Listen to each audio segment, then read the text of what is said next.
At the beginning of 2025, Keir Starmer visited Ukraine for the first time as the UK Prime Minister. During his visit, he signed an agreement on a landmark 100-year strategic partnership with Ukraine and announced military assistance for the Ukrainian Defense Forces. This included military training, artillery, and special attention was drawn to the Gravehawk air defense system. According to Espresso TV, Gravehawk is a surface-to-air missile system urgently developed with funding from the UK and Denmark. However, the Militani portal suggests it is not a completely new development, but rather a compilation of existing solutions based on air-to-air missiles. The primary feature of Gravehawk is its use of modified air-to-air missiles launched from the ground instead of conventional surface-to-air missiles. Specifically, it employs short-range AIM-132 ASRAAM missiles. Their range when launched from an aircraft is 25 kilometers, so when used with the air defense system, it is unlikely to exceed 10 to 15 kilometers. This range is sufficient for many aerial threats that Russia uses to attack Ukraine, allowing more expensive weapons, such as Patriot missiles, to be used sparingly. The system is approximately the size of a shipping container. This year, 15 Gravehawk systems are planned for delivery to the Ukrainian Defense Forces. The first 2 prototypes have been undergoing testing in Ukraine since September. The use of air defense systems called Gravehawk has not yet been publicly reported. However, Defense Express believes these systems correspond to unmanned air defense systems discussed in Western media, such as the Times during the summer of 2023. At that time, it was reported that Ukraine received several new air defense systems using AIM-132 ASRAAM air-to-air missiles mounted on Supercat truck chassis, including an image of the system. From the attached photo, it appears that a dual launcher is mounted on a 3-axle Supercat high-mobility vehicle. It also carries spare missiles, likely 4. There is no radar, but an electro-optical sensor is installed on a telescopic mast behind the cab, described the system military historian and professor at the National Academy of Land Forces, Andriy Karkuk. He believes that in this configuration, the system can effectively engage helicopters and cruise missiles. However, external target designation would be required to destroy aircraft. According to Karkuk, implementing this capability should not be difficult. In reporting the delivery of the new systems, the British emphasized that Gravehawk can use Ukrainian missiles already in service with their defense forces to intercept Russian missiles and drones.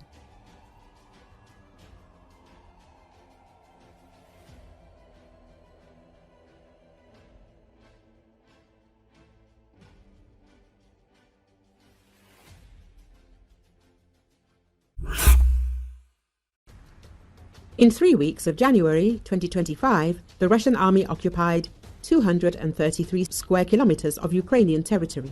At the same time, the Russian army's losses in personnel are 34,520. In other words, there are on average 148 occupiers per 1 square kilometer of Ukrainian land, essentially 1.5 companies.